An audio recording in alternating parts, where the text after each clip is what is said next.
For the last one, this will be number 5. Consider the curve defined by this. Show that dy dx equals that. This shouldn't be that bad because this just starts off with implicit differentiation and you already know what the answer will be. So taking the derivative of this with respect to x. Well, since the first term is 2y cubed, that would be 6y squared, but of course, tag on a dy dx. The second one, I'm going to use product rule. I'm going to take the derivative of 6x squared and y separately. That would be 12x times y plus 6x squared times dy dx. Derivative of negative 12x squared is just negative 24x. And the derivative of 6y is 6 dy dx equals 0. Now it just comes down to factoring. Factor out dy dx, move everything else over. If I factor out dy dx, I am left with 6y squared plus 6x squared plus 6 equals, and if I move the 24x and I subtract the 12xy, I'll have that. I will divide over 6y squared plus 6x squared plus 6. And I realize I can quickly reduce everything by a factor of 2. In fact, I can do a factor of 6. So I have 4x minus 2xy over y squared plus x squared plus 1, which we can see that algebraically these two are equivalent. This is worth 2 points. One for the work of the implicit differentiation, and then one for the process of solving.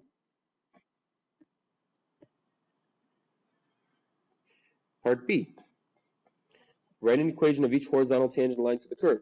Well, that would just say that the derivative is equal to 0.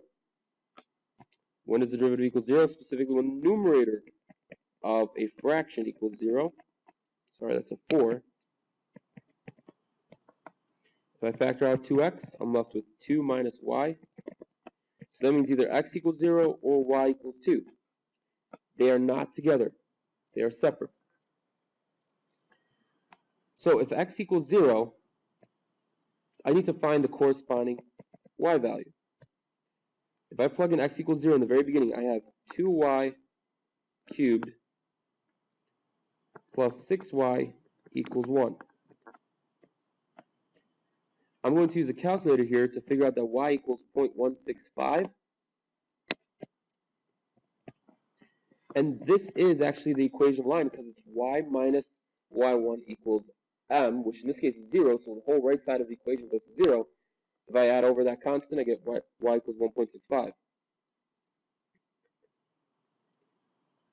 In case number 2, what happens if y equals 2? If I plug in y equals 2 into the original equation, I'll have 16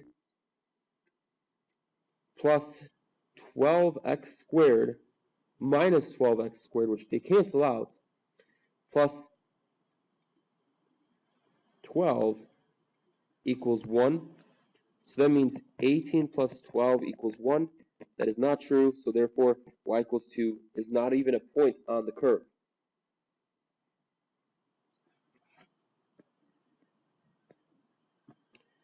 Last part, part C, a line cutting through the origin with a slope of negative 1. That is tangent to the curve at point P. So a line cutting through the origin with a slope of negative 1. Y equals negative 1 times, and then it goes through the origin, so it's just x. It's tangent. So that means it not only has the same slope, but it intersects.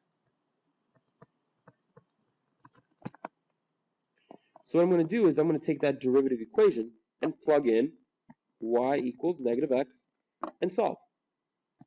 That original equation was, look at it again, 2y cubed plus 6x squared y minus 12x squared plus 6y equals 1.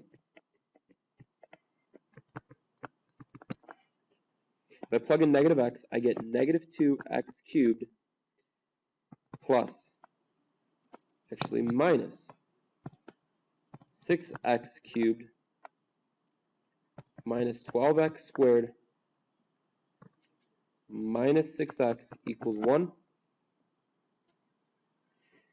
If I reduce everything by a factor of 2 and combine my terms, I will have 8x, I'm start with that, negative 8x cubed minus 12x squared minus 6x equals 1.